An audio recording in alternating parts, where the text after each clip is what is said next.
Again, thank you for showing up. And I'm just going to jump right in because we said it's going to start at 4 o'clock. It's 4 o'clock Central Time, and we're going to jump right in. And this webinar is the Millionaire Inside of You. And I believe, I'm convinced that inside of every person is a millionaire. Everything inside every person is greatness, is an extraordinary life waiting to happen. Everybody has it in them. And how do you get it out? Right? You know it. You have it in you. This is why you're here.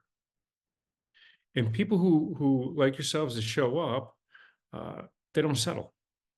You're showing up because you want to find out. You want to know, what does it take to get it out? What does it take for me to live this extraordinary life? Now, I know I call it the millionaire inside of you, and I believe that there's more than just a millionaire inside of you. But today's topic, I'm going to talk about um, how I did it, and I'm going to dive deep on how I did it. Not just become a millionaire, but how I make over $1 million a year. And for those of you who've never been here before, this is your first time or you're viewing this for the first time, let me tell you something about me. I am straightforward. I don't beat around the bush. I'm not vague. What I'm doing when I do these is I share my life. I share what I've done with you in hopes to get you to where you want to be, right? And I will continue in my life. I don't settle. I know I don't want to settle ever. I would rather fail than live with regret, right? I don't ever want to live with regret. I will fail 100 times before I'd live with regret once. I will keep trying and keep going and never stop creating the life that I want and on a journey and building the life that I want. And I'm willing to bet if you're here, you're pretty much the same, right? So if you're like me, somewhere along the way, you get frustrated, right? Because you know you want more and how to get it. And then you compare yourself, you see other people out there and like, how are they getting it? How are they so successful? You know, how did they get wealthy? You know, I just need to catch a break. You know, if I could only catch a break, you work hard and you're just not where you want to be. And that's who I was. And what I found out is I'm going to take a little shortcut. It's not about catching a break. It's about creating the break. You know, catching a break is hoping for a little luck. And today, I don't hope for luck. I create what I want. And I hope that that doesn't sound arrogant. I don't ever want to come off as arrogant. I want to come off as telling you that I wasn't always like this. I learned how to do this. I learned how to uh, how to live the life I want. I learned how to build the wealth that I want. I learned how to all of it. And today I'm diving deep in detail um, for you to do it as well. Now, for those of you who haven't been here before, I'm going to share a little bit about me. I'm not going to go real deep into it. Um, I struggled early on in life. Out of high school, there was no chance of going to college. I struggled with literacy. And I took a job in a factory for $3.25 an hour. The Revere Mills Towel Factory. Awful job. Glad I did it though. And life was looking pretty horrible for me. And I was in enough pain where I decided I wanted to make a change. Now, if I step back a little further, growing up was a little tough. And I always felt like I was never good enough, never smart enough, never enough at all. And I lacked confront. I couldn't confront. I would avoid everything. I lacked confidence. I had imposter syndrome. My parents lived in fear and they taught me how to live in fear. And all of that I struggled with. And that's I got into drugs early in life is self-medication, 11 years old. And I mean, that was how severe it was. And the worst thing was I got really good at hiding it. right? I can slap a smile on my face and show up, and nobody could tell the difference, or at least I thought nobody could tell the difference. And um, that's where I really struggled. I couldn't confront, and I couldn't have difficult conversations. Fast forward to today, difficult conversations aren't a problem. Having a hard conversation leads to an easy life. Only having easy conversations leads to a really hard life.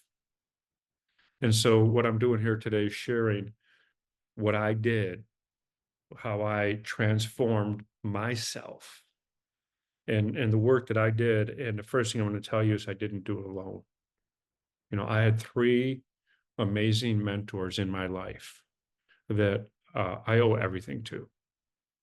That helped me so much. And uh, let me step back. Most people don't make a change in their life until they're in enough pain. Pain is the greatest motivator. We run from pain, we don't run to pleasure. And a problem that a lot of people run into is they're just never in enough pain. They just stay in that mediocre, not a great life, not enough to do something about it. And I was fortunate that I was in enough pain to do something about it. And the day I quit at the factory, I said to my dad lived every day of his life in fear. He was a small person, and he just was afraid of big people or afraid of anybody. And every day he lived in fear. And I saw that, and I saw so much of that in myself. And here I am, not that I'd gotten over it at any point at that time, or dealt with it, or reframed it, I should say. You never really get over it, you reframe it. And my dad said, don't quit the factory, whatever you do, it's a good, safe job. $3.25 an hour taping boxes. And he tells me not to quit, it's a safe job. And I thought to myself, if I don't want to live my dad's life, I'm going to have to go to the opposite direction. And when he said, don't quit, I walked in the office and quit. I didn't have another job, but I just knew that that wasn't going to get me. I was in enough pain. Life was going to be miserable enough. And so I was fortunate. My first mentor that I had, I worked for him, and he took me under his wing. And this is going to sound funny. He had a heck of a temper, a violent temper. He swore, he was mean, like my friends were afraid of him, and I loved him. He loved me. And what he taught me was discipline. And I didn't have any at the time. And he taught me how to be disciplined. And he was rough on me. Like, he didn't give me a minute's peace. And he taught me, oddly enough, kindness. And he taught me how to be generous, which sounds completely crazy. I try to describe him as, maybe if you know basketball in America or college basketball, you did, like a Bobby Knight. He just he was rough. And at his wake, his widow said to me, he never gave you a minute's peace. I go, oh, believe me, I know that. And she goes, he did that because he loved you. He thought of you as his son. And I was so fortunate to have a mentor that changed my life completely. From the time I was 20 and in enough pain to quit the factory to the time I was 23, my life changed drastically. And he was such a big influence. I'd gotten off of drugs, never touched them since, 22 years old. I read my first book at 23, cover to cover. By the time I was 22, 2 years into it, I'd already bought a house, a 3-bedroom house in a suburb of Chicago, Harvard Heights. So things were just, when I made the decision to change, they started changing. Now, that's not to say that I'd gotten over any of the internal struggles I had. I just saw what was possible. And so the second mentor I had, he taught me about business. At 26, I opened a business and I was scared to death. I, at one point, just wished I would have gone out of business. I go back to working somewhere where it wasn't hard, and I didn't have to confront employees. I didn't, because I had employees, and I didn't know how to control them, and I didn't know how to run a business, and the anxiety, and I still showed up every day. And so my second mentor taught me about business, and he really taught me well, and business did well, I was still struggling. I was struggling in relationships. Because again, I'm going to go back to it. I still had that lack of confidence. I mean, I was doing these things, but I never felt confident. I still couldn't confront issues. I would just hope they would go away. You know, dealing with customers is brutal. Sales is brutal. You know, that imposter feeling that they call it imposter syndrome, but I call it imposter feeling, because I just feel like, you know, there's a certain, I don't belong. I'm not good enough. I'm not smart enough. Um, you know, and I still had struggled with that. But business was good, and I was making money, but it wasn't about money. You know, like, yeah, I love money. Don't get me wrong. And I shouldn't say that. I don't love money. I liked making money, but it didn't, I still had issues. And I seeked out the third mentor, and the first two gave me a lot of knowledge. Like, I learned a lot, but I don't feel I changed. And how you change is how you grow. You know, I just lacked education in certain things, and that's what I'd gotten from them. And my third mentor was the one that where my life changed. And everything I describe now, the level of confront, that's not a problem. I'll confront any issue, anytime, big or small, it doesn't matter. And I'll get into that in detail. Confident. I'm here doing this, aren't I? I'm not nervous. Today I do stand-up comedy. Get on a stage, do stand-up comedy. You have to have a lot of confidence in that. Um, Fear, we all feel fear. I've just reframed it. I love the feeling of fear now. I love the butterflies in my stomach. Um, and so what he taught me, he'd said to me, and this hit me the hardest, and I hope I'll pause after this and I'll let you guys really absorb it. He'd said to me, uh, do you want to make $1 million a year? And, yeah. You know, I want to make $1 million a year. How am I going to make $1 million a year? And he said, well, how much do you make now? And at the time I was making about $250,000 a year. And I said, $250,000. And he wrote on the whiteboard, $1 million subtracted $250,000 and drew a line, and $750,000 was the remaining. And he said, you know what that is? I said, yeah, that's how much more I have to make $1 million a year. And he said, no, that's how much you pay life every year for not knowing how. That's your ignorant tax. Every year that you don't do it, that's the amount of money you pay. That's the amount of money you leave on the table, because for the simple reason you don't know how. And I'm like, wow, the only thing I'm stopping me is I don't know how. So obviously, my next thing out of my mouth was how. You know, like, I want to know how. And that's what he taught me. He taught me how to change and how to do that. And what I thought I was going to learn was, I thought what I was going to happen is he's going to say, well, you know, I've got these deals here, and you know, I'll let you in on these deals and you'll make money like that. And that's what I told him. I said, that's what I expected. And he said, well, why would I do that? That's like feeding you. And as soon as something happens, like I disappear, I'm no longer feeding you, then you go right back to where you were. And I said, okay, fair enough, fair enough.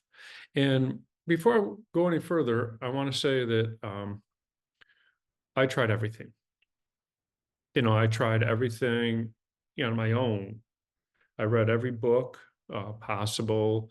Um, I tried to be successful, to keep going. I remember I read one book, and you guys may have read the book itself, where I have a millionaire mind, and you tap your head 3 times or something. That did not work. And then I thought, to make that kind of money, well, you need the right branding. The right branding. I had to be in the right space at the right time at the right photo op, and then that was going to happen. And it doesn't. It doesn't. I'm going to get into that deeper too. So I said, how? And he said, who you are today allows you to make the money you have today. Who you are today allows you to live the life you have today. And what you're going to have to do is not be that person anymore. And that's how you're going to get to $1 million a year. And you know what? It was vague. And I'm like, oh, okay, and he said, well, you listen to me. Don't quit. These are the rules. You don't quit. You don't complain. You don't take time off. You don't say it's Sunday. You don't, avoid. Don't blah blah blah. All the things of not doing. And I said, yeah, I'm fine with that. And I said, why? I wouldn't even expect that to be a conversation. He said, well, the thing is, when he says that to people, people right away will say, oh, but what if I'm sick? They want to leave a little crack open so they can get out. He said that tells him who they are. And he said, you're all in. I said, I am scared to death. A lot of money. I paid him a lot of money. More than I've ever paid any other coach. A lot of money. Well worth it though. Well worth it for the difference. So, he said, the first thing you have to do is change. And the first thing you have to do is put down your shields. I'd had shields. I wasn't letting people in. I wasn't letting people close to me. And he's like, yeah, you'll put down the first and second, but not the third and the fourth. And he's like, you need to open up. You need to make yourself vulnerable. That's where true growth is. And I'm like, that is really, really uncomfortable. And I said, I really thought you were going to give me these great deals. And he said, here's the deal. You've had a lot of great deals already given to you that you didn't take. And the reason you didn't take them is because you are riddled with loss aversion. You are riddled with risk avoidance. He's like, they're there, but you couldn't see them. People came to you or people showed it, but you couldn't see them, or you talked your way out of them. Your own dialogue talked your way out of them. You're not a person that can be. And that's your problem. And man, you know what? All of that did not feel comfortable to hear. It was the first time somebody talked to me about it like that. And at one point I remember I wanted to punch him. I didn't. I didn't at all. And I said, so, how do I change? And he said, become honest with yourself, become authentic.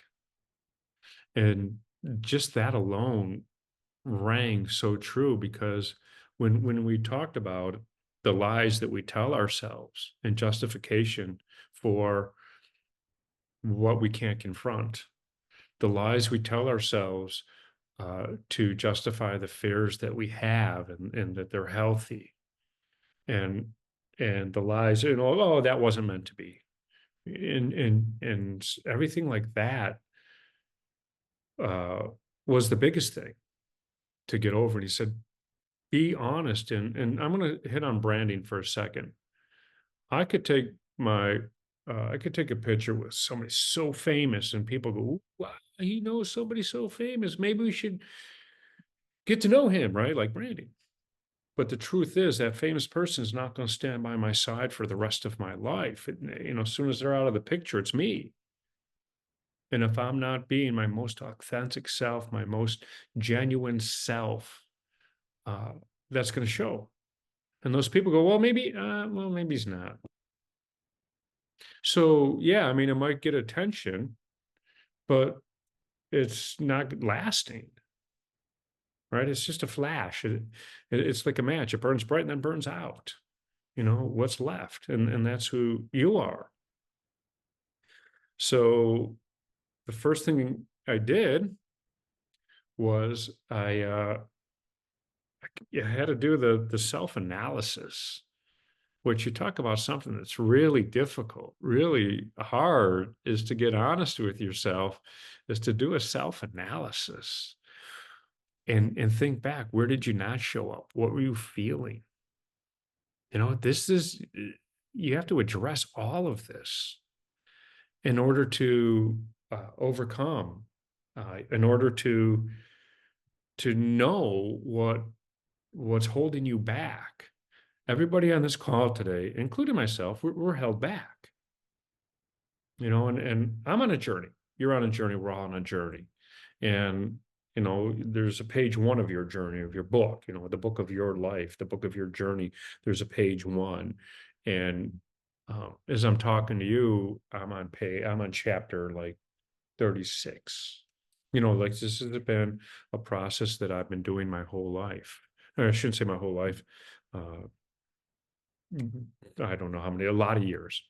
Um, lots and lots of years. And it'll always continue to be a journey. There's always going to continue to be growth. And so the first thing is the self-analysis. What is holding you back? And I remember talking to my mentor. He said, how you can really tell about a person is let them win once. Let a person win once and see how they react. Meaning, if you made a lot of money, like maybe you got into a deal, and I know I'm talking about money, but you can translate this in anything, and I'll get into that in a second. If a person gets a chunk of money, how they react to that chunk of money will tell you everything about them. If they go out and buy the nice car and the nice clothes, that's not exactly a healthy thing. It's like that's their one and done. I'm going to live it up. And that hit me because I wanted all that. And they're like, no, not until you can really, really not even feel spending that kind of money.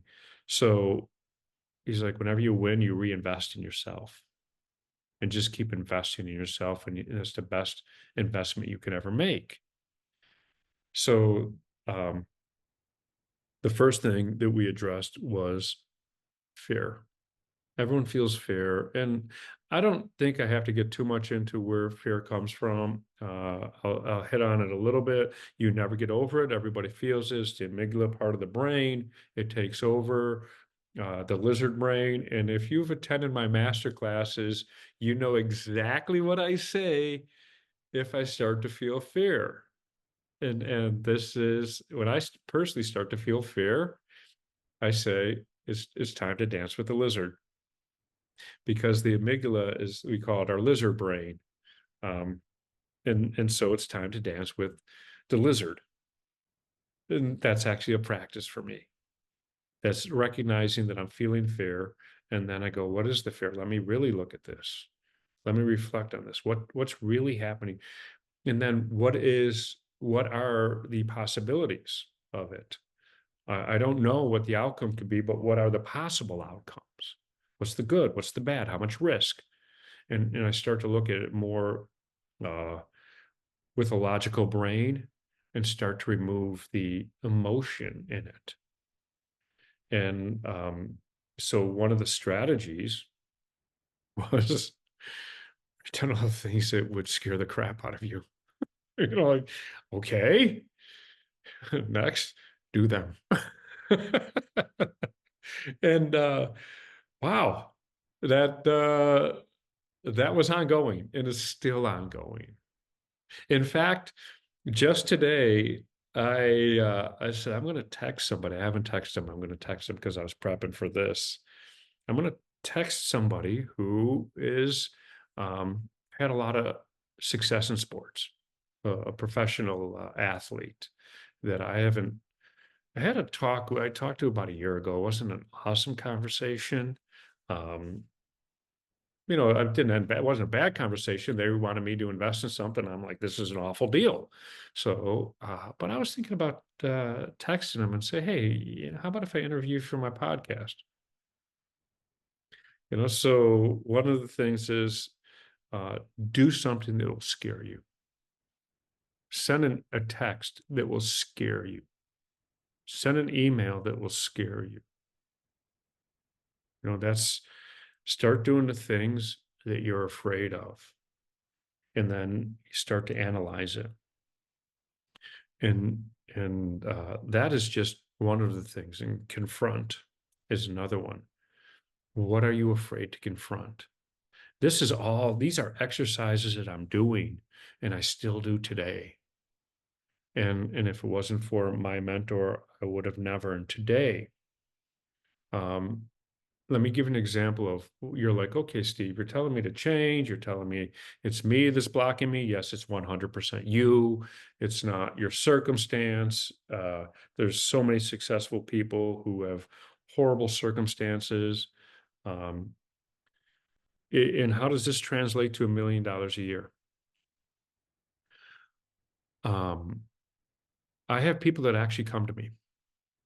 Hey, and they're like, wow, I want to, work with you, and um, they present a deal or something like that. And I'm going to get into this in a second.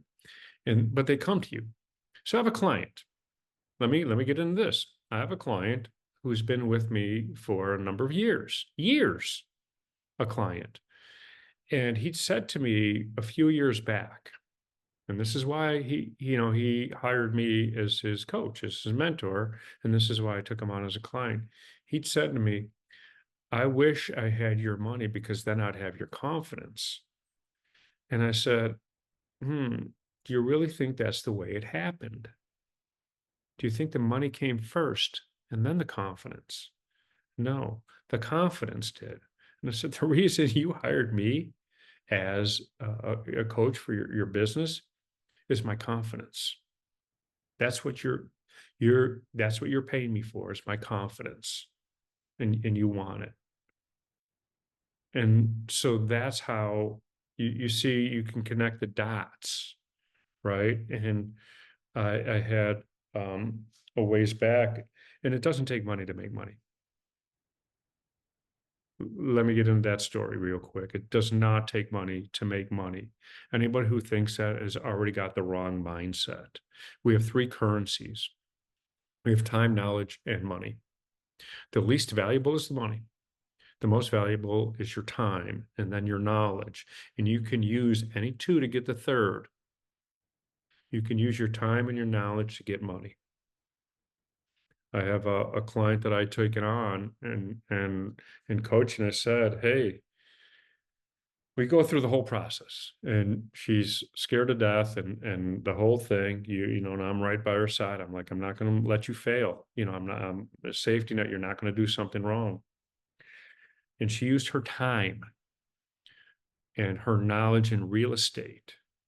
And she came to me and said, I found a deal. Like, I found this great deal. I have no money, but I know I spent a lot of time in hunting this down. I know it's great. And if I only had the money, I said, let me look at the deal. So I gave her the money. She took her time and she took her knowledge, and the deal went through, and she made a ton of money. She made six figures in one deal. And what she used, her time and her knowledge. Now I use my money. What did my money get me? Got me time, right? My knowledge I had in her, the money I had, given that, came back, I had free time. So your three currencies are your time, your knowledge, and your money, and your time and knowledge is more valuable. And they're the ones that people will pay you for. I don't care what industry you're in. I don't care what you do. People will pay you for your time and your knowledge. And that's how you make money. People hire me as a coach because they know what I'll do for them. People hire me as a mentor because they know what I'll do for them. And just yesterday, I got back last night from visiting a client, and it was a great visit. I'll do anything for them, for my clients, people I mentor, my clients, anybody. I'll do anything for them. And I flew out because I really wanted to see what was happening firsthand within his business. And I saw it, and I said, okay, I'm going to put together a plan. Like, I know what I'm doing. And before this webinar, I I had a phone call with him. We went over the plan. He's like, wow, that is fantastic. That's amazing. I said, yeah, look, I put this together on the airplane. And I said, once you start to execute, and I gave him a step by step, like, you're going to win. You're going to win. And I'm with you. I won't let you down. So, you know what? I'm going to pause for a second right here. And I do I do coach. I don't take on any new clients unless one drops out. You know, I haven't had a client drop out in like 2 years. So I'm not really taking on any new coaching one-on-one clients. My time is too valuable. But I do take on mentors, which is a little bit different. I have a program for group mentoring, small. It's a very limited space. And if you're interested, I'll throw in the chat a link. All right. So there's if you're interested in the mentorship program, it's 6 months, because you know, like 3 weeks, 4 weeks doesn't get it done. 6 months will. You'll see a big difference in yourself, and it'll be a one-on-one, now one to small group once a week, and then there's keep adding lessons and exercises that you're going to do, and I'm going to hold you accountable, and that's one way of getting to the $1 million a year. You know, that's definitely one way to do it. And so there it is. Click on the link. If you want more information after this, I will send out an email to everybody who's attended. And those who haven't, they'll also get an email saying, why didn't you attend? That's not on you. So before we continue, does anybody have any comments, questions, concerns, curiosities? The chat is open. Anybody could throw it in there. Any questions? All right. Tell us about some of your mistakes along the way. What did they teach you? Okay, you learn more from your mistakes than you learn from your success.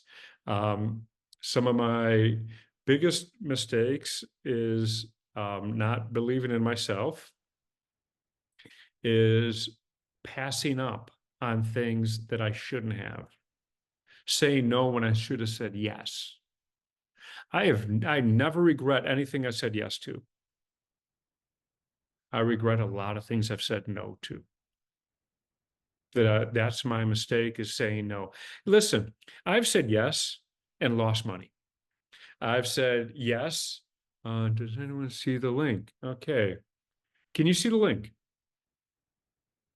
I've said yes and bought stupid things. I've spent a lot of money and made stupid mistakes.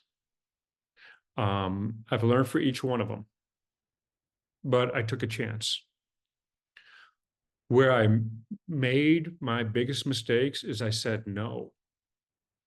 There was an opportunity to expand one of my businesses buying a piece of property. I should have bought the property. And I said no. And every day I go by and that dude bought the property, and he turned it around and probably sold it for 6 times what it was worth. And I said no. I looked at a condo and I said no.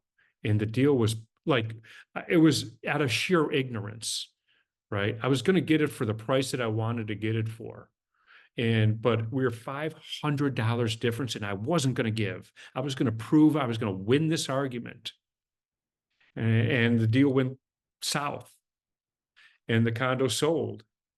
And the guy that bought it didn't do a lot to it, sat on it for about 15 years and made 6 times what he paid for it. And I said no. I had the first opportunity, and I said no. So the mistakes I made were saying no. Said yes, crap, I've lost money. If you're not willing to fail, you're not willing to be successful. I'm just saying it right now. If you're not willing to lose, you're not willing to win. So yeah, I've lost money on deals. I haven't lost money in a number of years because I've got a lot smarter. The last time I lost money on a real estate deal was 2008. 2008. I lost $76,000 on a real estate deal. But I got out from underneath it. My God, I was thankful I only lost 76,000. So yeah, my mistakes were saying no. when I could have said yes. And the reason I said no, well, the one was just sheer ignorance. That was my emotion getting involved in something my emotion should have never been involved. I wanted to show that guy was going to win $500. Crap. But a lot of that was risk of avoidance, loss aversion. Now I don't mind doing that kind of stuff. I've never regretted investing in myself. Coaching, I've spent over $500,000 in coaching on myself, and just paying, and I spent over $100,000 paying for coaching for my employees to get them to where they want to be. And the thing with my employees is, you know what, why would I invest in an employee when they can leave? Why would I not invest in them and have them stay? Like I'd rather invest in a person and have them leave knowing that they're going to be a great person, you know, hopefully because of how I help them. What if I don't train them? What if I don't get them to elevate their life and then they stay with me for years? I got to be around this person that doesn't achieve. I don't want to be around that person. Some of the other mistakes, because I'll sit on them, is being around the wrong people. You know what? Aligning with the wrong people. I've made mistakes with people. So I don't make mistakes. Like I said, I don't make mistakes losing money. Yeah, I've lost in the past. Hey, listen, my most valuable thing is time, and I will not lose that. So that's my mistakes. So what's some other questions? I hope that answered it. I met you. What is the difference in what you coach versus what those companies coach? Okay, I actually have worked with both. They're specific consulting / coaching to automotive, and they work with automotive shops, and they will teach you how to implement policy and procedure, and how to look at KPIs and analyze those. That is nuts and bolts. Yeah, no. Hey, this is going to sound funny, but I really don't care about your policies and procedures, because let me tell you something, and I don't want to sound okay. I work with shops, and they have all the policy books and everything, and then somebody violates the policy and nobody confronts it. And I always say, you know what your policy is right now? Your policy is discretion. Do whatever you want. And if a policy and a procedure is not followed, then it's not a policy. And if you're not going to act on something, if you're not going to act on it and confront an issue, then you don't have a policy on it. Then you don't have a procedure on it. And your KPIs, how the business is going, it should always be going up, and people should be accountable. And all of my people are accountable. What do you feel help you overcome imposter syndrome? Okay, let me finish the one. Oh, Sky, I miss you. I'm just going to say it. Sky, I miss you. So most shop owners I found lack confront. That's what I work with. I work with a person. I want to elevate the person. And that skill set, that becoming you, is so transferable. You could run any industry. You know, it's not specific to automotive. Those places you mentioned are very specific to automotive. And to me, it's about you. It's about elevating you, raising your confront, your confidence, your imposter syndrome. So that's the difference. I look at you, you know, fix the problem, get to the root of the problem. You know what? I fixed a lot of businesses. You know how many businesses were the problem? None. You know how many business owners were the problem? All of them. Sail the boat on to Southwest Florida. Okay, so how do you overcome the imposter syndrome, the imposter feelings? That's feeling that you're not enough, like you don't belong, you're not smart enough.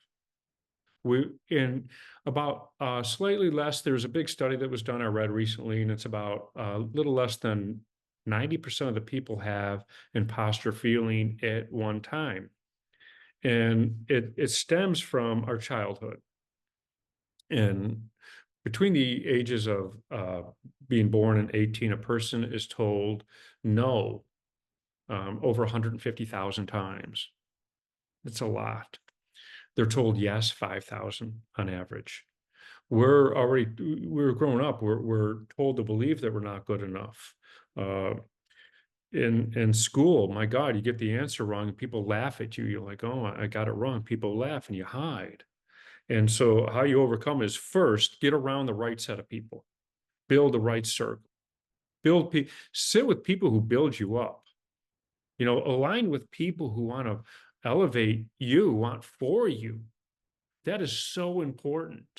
And in today's world, when we got Zoom, we don't have to worry about that they live close enough. I Zoom with people all the time who I call my friends. They are my friends. I align with them, and we live in different states. So the first is get that in place. The second is look at why you don't think what is it? I'm not good enough. Why aren't you good enough? And then look at when in your life were you good enough? Because you were good enough a lot. We tend to we tend to take a compliment when somebody recognizes we're successful and, oh, no, that's no big deal. All right. That's common. But when somebody says you're not good enough, we take that to heart and start listening to people, right? When they're complimenting you, own that, own your success. How often do you guys do your affirmations? Okay, better question. How often do you think I look in the mirror in the morning and go, Steve, you look fantastic. You're a rock star. Have you ever seen me run? If anybody's ever seen me run, you see me fist pump as I'm running. I am blank and Rocky. Man, I am my biggest cheerleader. I say it in front of people. I don't care. That's one of my favorite phrases is I don't care. I don't care what other people think. I love me. That's how you get over it. Start loving yourself. Start telling yourself how wonderful you are. And right? Start being your biggest cheerleader. Start recognizing all your successes. How many of you reflect at the end of the day and how well everything went? Right? Why do we reflect on how crappy things went? That's no way to live. Hey, if I did something crappy, I certainly don't want to relive it. I've had an awful meal. Please, can I have another? No. I look at everything I've done that's good that day, and I reflect on all my wins. Think about your wins. Think about everything you're good at. And that imposter syndrome, I belong here. I belong on this webinar right now, helping you, enlightening you right now. I feel that I can. I feel I have a lot to offer. And you can ask me about mistakes. I don't hide my mistakes. I own them too. They're part of me. Right? So that's how I get past it. All right, we got a question here. Speaking of aligning yourself with the wrong people, we've all done that. Did you have early signs that they were not good fit for your mission, values? Oh yeah, of course. Of course I've had early signs and I've totally dismissed them early on. And your gut is rarely wrong. Rarely is your gut wrong. And you give a person enough time and they'll show you who they are. And so I really, when I meet new people, I really want to know how they align. I really want to know how comfortable they are about talking in depth about things. I have no problem talking about myself or saying, this is where I struggle. This is where I don't show up. This is when I haven't. This is what I want to do. This is my passion. I will share anything, so I'm as authentic as I can be. There's nothing hidden. There's nothing up my sleeves. And when I can feel comfortable that another person is like that, and I'll take it once, I'll take it. Yeah, I'm going to elevate this one. How often do you tell somebody that you love them that you're not in a relationship with? I do all the time. I don't care if it's a guy. I don't care if it's a woman that I'm not in a relationship with. You know what? If I love somebody, I don't hold back. I tell them that. And it would look okay. That's a pretty awkward one for like two guys to do. Trust me on that one. I have a friend, and it was weird that we'd met. We didn't know each other. We met at two different places. And I'm like, I think we're supposed to meet for a reason. I said, you wanna grab a cup of coffee sometime? I'm like, I think we were supposed to meet for a reason. And now we're really close friends. So yeah, I open up to everybody, and I appreciate when people are open to me. So yeah, I make mistakes. I've made mistakes and aligned with the wrong person. And so yeah, it happens. It happens. But anyway, hello. Hello all the time. I love you too. All right. Any other questions, comments, concerns, curiosities? Can you talk about what happened in your millionaire mindset mentor?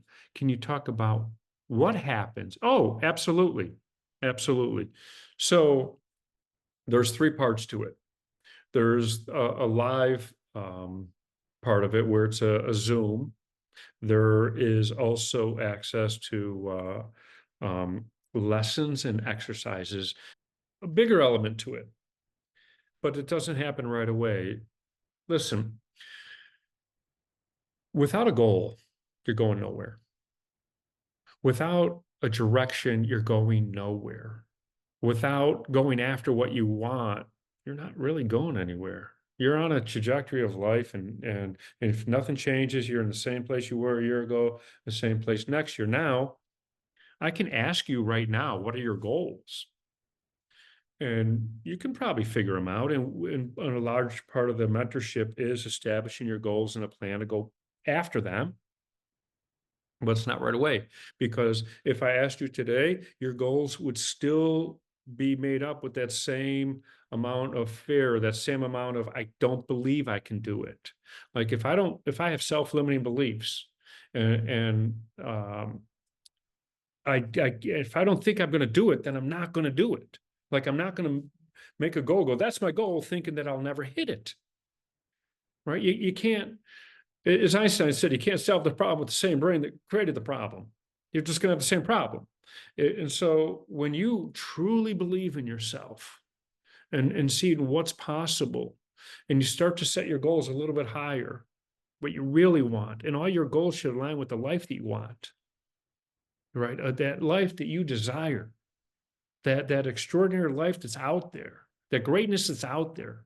Your goals should align with that in every part of your life, not just your career, but in your relationships, in your friendships, in your social, and your contribution, your spirituality, and your hobby and your leisure.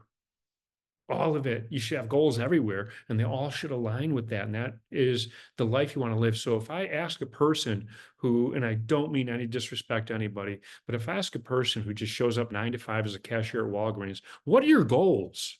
What do you think they're going to tell me their goals are? Right? I don't know, going out this weekend or something.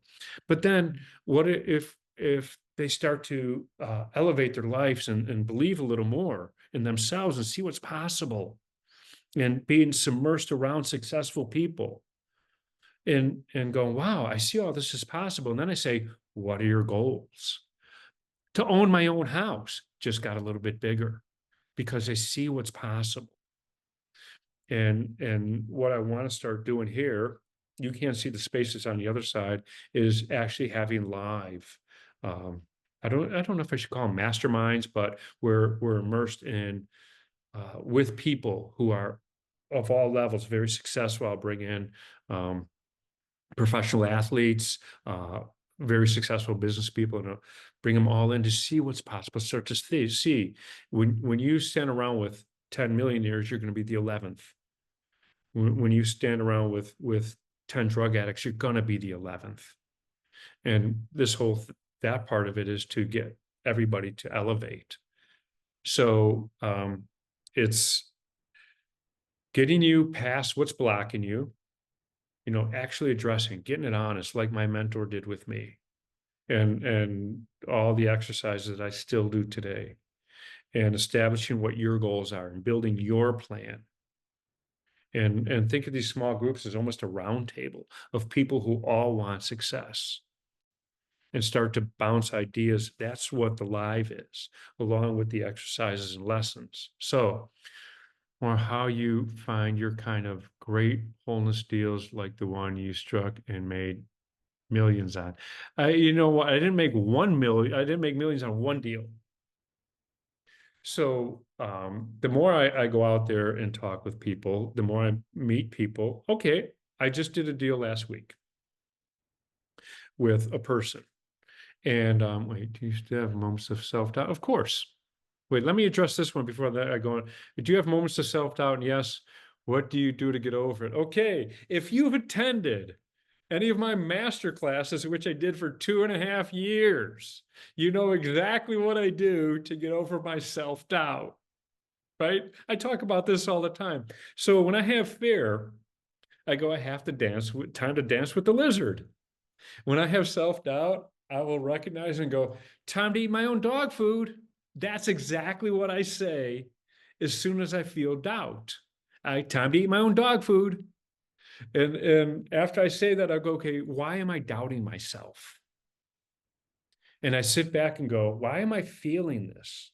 Why do I have this doubt? What's going on here? What can possibly go wrong? What can go right? And I start to look at it more logical. But that's my trigger, is when I feel doubt, when I feel a hesitation, I say out loud, time to eat my dog food. And that is a trigger for me to start analyzing, start reflecting, start removing emotion, and actually seeing what's there. All right, that's a practice, though. So it took me time to get there. Let's go back to the thing. How do I find these deals? A couple of years ago, I was sitting in a class, I don't know, a group. I don't really want to call it a seminar, like I was sitting in a crowd, and there was probably 40 people in the crowd, and it was like 2 or 3 days. And what I found is most people were really BS artists. They were there just looking, and I met a guy, and I'm like, this guy's real. Like, there's something about him. Like, as we talked about it later on, we're vibrating at the same frequency. And I said, hey, I'd like to get to know you a little more. Um, can we, get together for coffee or something like that, or lunch, or I didn't live near him. He lives in another state. And so I didn't mind traveling. I didn't mind driving. And so we built this relationship, and he's in the real estate space. And he said, man, I'd really love to work with you. I don't know what it looks like. And I said, I don't either, but we'll figure this one out. And he came to me with a deal. He said, hey, I can use some money on this deal. Like, I don't, can you fund it X amount? And I did. And because I believed him, I believed he had a big heart, and he wasn't fugazi. I mean, he was real, and he did exactly what he said he was going to do. And that was exactly what I thought he was going to do. And it came through.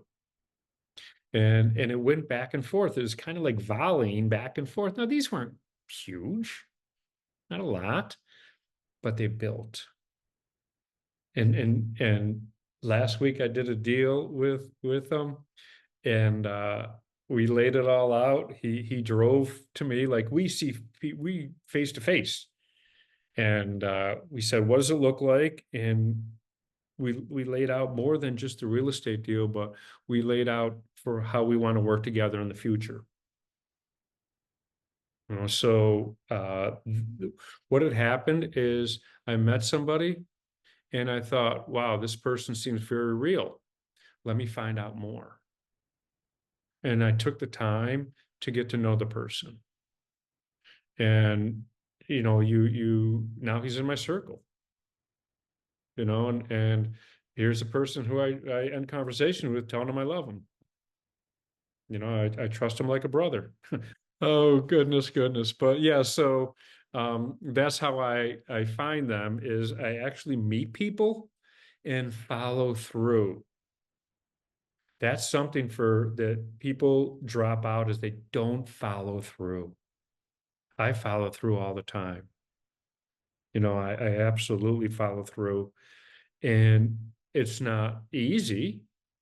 Like, you have to put in the effort, you have to put in the time to get to know somebody and find out if you're going to work for them, work with them.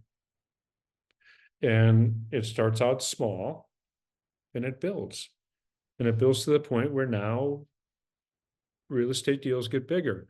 And here's the cool thing: I don't swing a hammer. And in fact, um, I'm not going to swing a hammer. I'm not going to carry drywall. I pay somebody to do that. I love the risk of it. That's the truth. I was on the call earlier today and saying how much I love the risk. Truth is, the money doesn't thrill me a lot. I mean, it's fun. It's good. Doesn't really thrill me. The risk is more thrilling, to be perfectly honest. So how you find them is follow through, meet people, put yourself out there, show up in the places you want to be. Where are the people that you want to work with? Where do they go? Show up there, meet them. Where I don't hang out, I don't hang out in bars. Right? I don't. I used to. Oh my gosh. Today, no, I don't hang out in bars, because there's nobody. If you're sitting around on a bar stool having a beer or whatever, not that, hey, I'm not, don't mean to judge them, but if they've got the time to do that, then they're not hustling. And if you're not hustling, then probably don't want to have you in my circle. And I'm just a person that hustles. I'm a person that drives. And I got into it earlier today on why I do that, why I constantly push. And it's I don't know what my life is going to look like 40 years. What if I live to 100, 58? Right? That's 42 years I have to figure out. Now, I might not have the capacity at some point to continue this, but I really want to live comfortable for a long time. So that's why I'm constantly pushing to keep developing the life that I want, bigger and bigger and bigger. This is why I push. It's not greed. Crap, I give enough money away. I donate enough. It's nothing to do with greed. Um, Greed's a mindset. Let's like hoarding. And I don't hoard. Not a hoarder. And I'm not into big fancy things. I don't. And today, I don't know who's on there. I can't really see a whole lot unless you put your name in the chat, but something I do talk about in one of the courses I do, and then we talked about it today. I don't spend a dollar, not a single dollar, that doesn't align with what I value. I don't waste money. I don't spend something if it doesn't align with what I value. That said, I don't mind spending money. I'll spend it on what I want, but I have to value it. It has to mean, like, it has to align with me. I don't throw it around. It's funny, you know what I don't do? I don't pay for parking. Hate paying for parking. Refuse to pay for parking. I would rather pay an Uber driver to drive me there so he gets a few bucks in his pocket than me paying a parking meter. I refuse to. That's what I mean. All right. What other questions we got? Well, I hope if nobody has anything, oh my gosh, we are over an hour into this. I appreciate everybody. Listen, as we started, and I'm going to end it on this. There's a millionaire inside of you. There's a person inside of you that wants to live an extraordinary life, and there's a person that can live an extraordinary life, and there's greatness inside everybody. And the real challenge in life is to get that to come out. There's no difference between uh, somebody that wants it and somebody that has it, except that they figured out how to get it out of them. It's about you. What's holding you back is not external. It's not the economy. It's not the season. It's not the industry. It's not anything. What holds people back is themselves. And if you've been listening for the last hour, that's exactly what I've been talking about. And what I found was holding me back was me.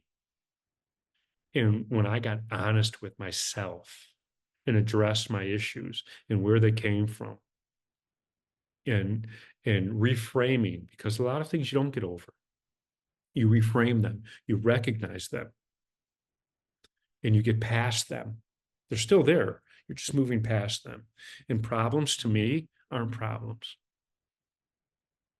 Right. I use it like if there's times in my life where I've had this like 1 to 10 at level 8 problem. Like, But if you're a level 10 person, it's not a problem. If you're level 4, my God, it's tragic. And so if you really want to elevate your life, raise your standards of yourself, raise your standards, raise the standards of everything, the conversations you have, raise the standards of how you present yourself, raise the standards of how your health, what you eat, how much you exercise. Raise your standards of the people around you and start to see your life grow. So everybody, thank you so much. Have a wonderful evening, the rest of your day.